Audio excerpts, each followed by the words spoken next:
পবিত্র কুরআনুল কারীম সহি শুদ্ধ করে পড়ার জন্য আল্লাহর শব্দে লাম এবং র হরফ, কখন র হরফ পাতলা হবে মোটা হবে, আর এই যে আল্লাহর শব্দের যে এই যে লাম আছে এটাকে আমরা আল্লাহর শব্দে লাম বলি।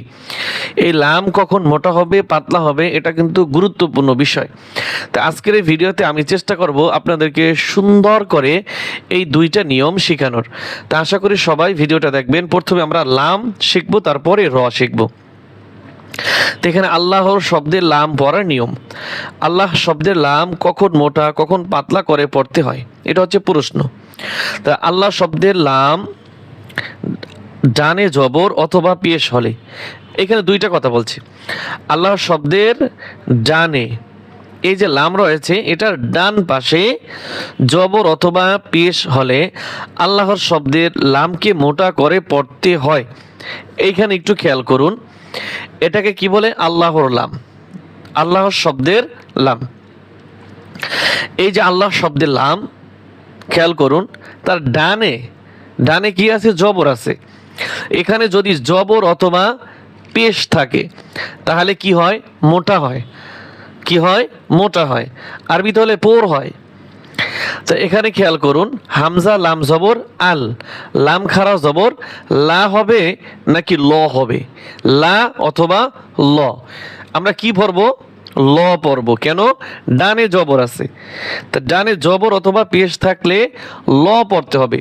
ল মানে মোটা, ল মোটা, আর লা পাতলা। তাহলে এখানে কি হবে? ল হবে। হামজা লাম জবর আল, লাম খারা জবর ল, আল্লাহ, হা পেশ হু, আল্লাহু। আবার এখানে আল্লাহ হবে নাকি আল্লাহ হবে? এখানেও কি হবে? লামের আগে, এটা হচ্ছে আল্লাহ শব্দের লাম। আল্লাহ শব্দের লামের আগে এখানে ডানে, আগে মানে ডানে কি আছে? জবর আছে। তাহলে কি হবে? মোটা হবে। আল্লাহুম্মা, মিমের উপরে তাসদিদ রয়েছে, অজীব গুণ্য হবে। আল্লাহুম্মা নাকাতাল্লাহ, আল্লাহর শব্দের ডানে কি আছে? জবর আছে। এখানেও মোটা হবে। নাকাতাল্লাহ।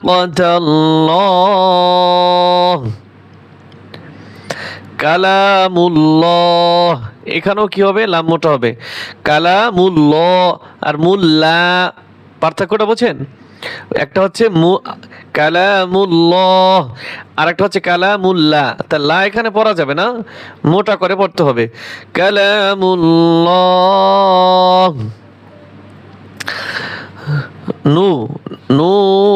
নূরুল্লাহ।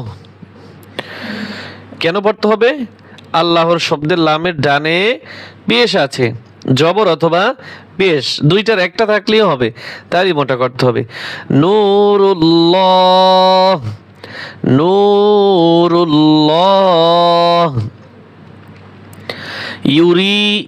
ইউরিদুল্লাহ, ইউরিদুল্লাহ, ইউরিদুল্লাহ।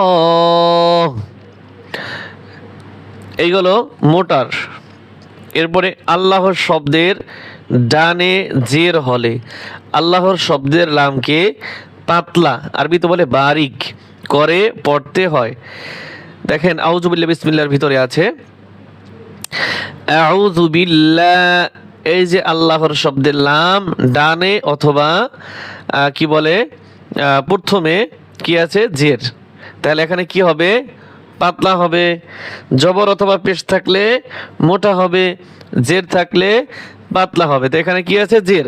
তাহলে এখন যদি আপনি পড়েন আউযু বিল্লাহ, হবে? হবে না। কি পড়তে হবে?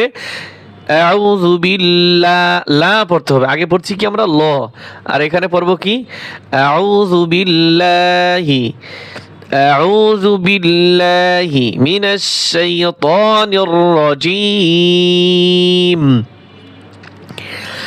বিসমিল্লাহ, বিসমিল্লাহ। আর এই যে বিসমিল্লাহ পড়াটা একটা ভুল আছে, শুধু বিসমিল্লাহ। এখানে আমরা ছাত্রদেরকে যখন পড়াই বিসমিল্লাহ হইতে চাই, লেয়া লেয়া এর এ মালার মতো যেন না হয়, লা স্পষ্ট লা, আর ল যেন না হয়, বিসমিল্লাহ লা, লা যেন না হয় আর ল যেন না হয়। কি হবে শুদ্ধটা? বিসমিল্লাহ বিসমিল্লাহ ফি দীনিল্লাহ। এখানেও আল্লাহর শব্দের লামের ডানে অথবা প্রথমে কি আছে? জের আছে। তাহলে কি হবে? পাতলা হবে, ফি দীনিল্লাহ বিনি'মাতিল্লাহ বিনি'মাতিল্লাহ।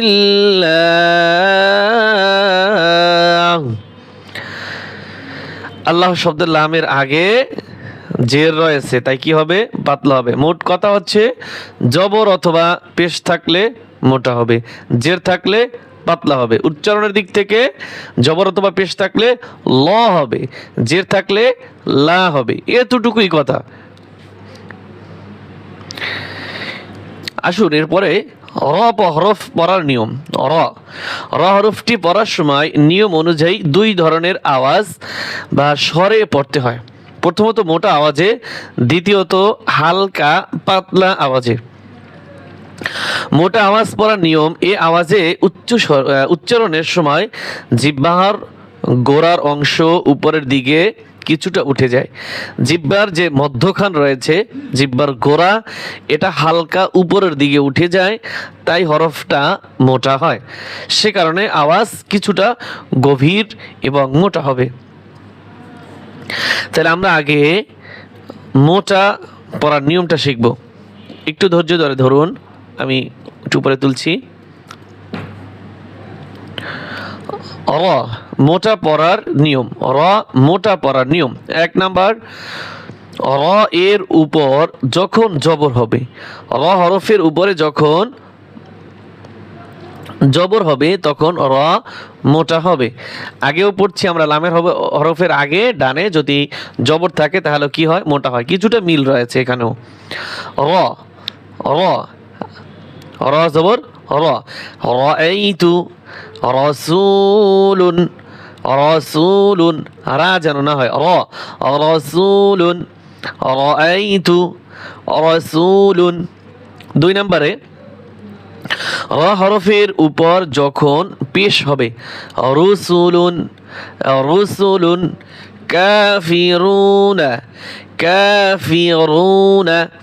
একটু খেয়াল করুন, যখন আমি নিচে আপনাদেরকে পাতলা নিয়মটা পড়াবো তখন আপনি ভালোভাবে বুঝতে পারবেন। এখন যেভাবে পড়াই আপনি শুধু স্মরণ রাখেন এবং আমার সাথে সাথে আপনারাও কিছুটা পড়ার চেষ্টা করেন। রুসুলুন কাফিরুন।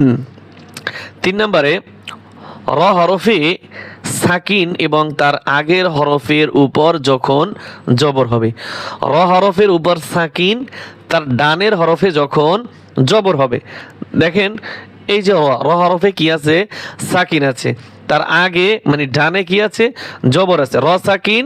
সংক্ষেপে বললে, এখানে লেখা নাই, সংক্ষেপে সাকিন ডাইনে জবর, সাকিন ডাইনে জবর। তাহলে কি হয়? মোটা হয়। ইয়ারজিউন ইয়ারজিউন ইয়ারজিউন ওয়া আরসালা ওয়া আরসালা ওয়া আরসালা। 4 নম্বর নিয়ম: হরফে সাকিন এবং তার আগের হরফে যখন পেশ হবে, সাকিন ডাইনে পেশ, সাকিন ডাইনে জবর। মোটা পড়ার নিয়ম যেমন এখানে সাকিন, ডানে কি আছে? পেশ আছে। জবর থাকলেও মোটা, পেশ থাকলেও মোটা। যুরতুমুল মাকাবির যুরতুমুল মাকাবির, তুরজাউল উমুর। শেষের এই যে তুর, এখানেও কি হবে? মোটা। এখানেও কি হবে? মোটা। তুরজাউল উমুর। এখন আমরা পাতলার নিয়ম শিখব। র পাতলা পড়ার নিয়ম, এক নম্বরে র হরফের নিচে জের হলে, যেমন রি, রজের রি, আর যদি জবর হয় র, আর এটা হচ্ছে রি, পার্থক্যটা বোঝেন, তাহলে রি পাতলা। রিজ কন, রিজ কন, রিক জুন, রিক জুন, মোটার নিয়ম তুলনামূলকভাবে একটু বেশি।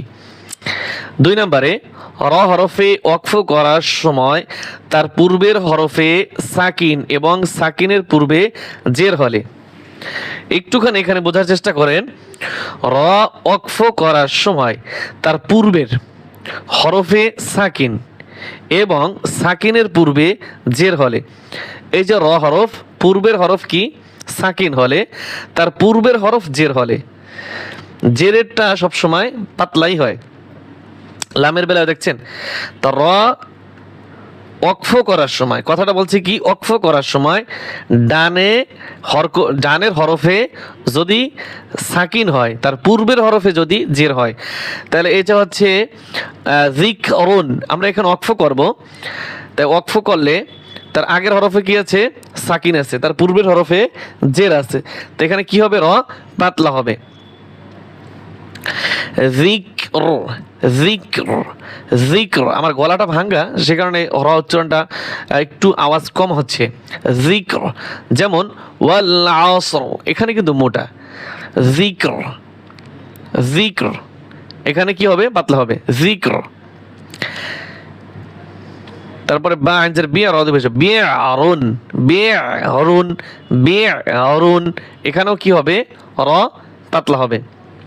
3 নম্বরে র হরফে ওয়াকফ করার সময় তার পূর্বে ইয়া সাকিন হলে, র হরফ ওয়াকফ করার সময় তার পূর্বে ইয়া সাকিন হলে, যেমন খৈর, এখানে র হরফ ওয়াকফ করব এবং পূর্বে ইয়ার উপরে কি আছে, সাকিন আছে, ইয়া সাকিন হলে খৈর পাতলা হবে, খৈর, এ মোটা করা যাবে না, খৈর। সাইর, র পাতলা হবে, সাই আর মোটা, সাইর, এভাবে মোটা করা যাবে না, এখানে পাতলা করতে হবে। তো এভাবে একটু বোঝার চেষ্টা করবেন। এটি কোরআনুল কারীম সহি শুদ্ধ করে পড়া আমাদের সকলের নৈতিক কর্তব্য এবং আল্লাহ তাআলার আদেশ। আমরা যে উদ্দেশ্যে কোরআন তেলাওয়াত করি, সেই উদ্দেশ্যই কিন্তু আমাদের সহি শুদ্ধ করে পড়ার জন্য আমাদের শিখতে হবে। আল্লাহ তাআলা আমাদের সকলকে এই কোরআনুল কারীম সহি শুদ্ধ করে পড়ার, আমল করার তৌফিক দান করুন, আমিন।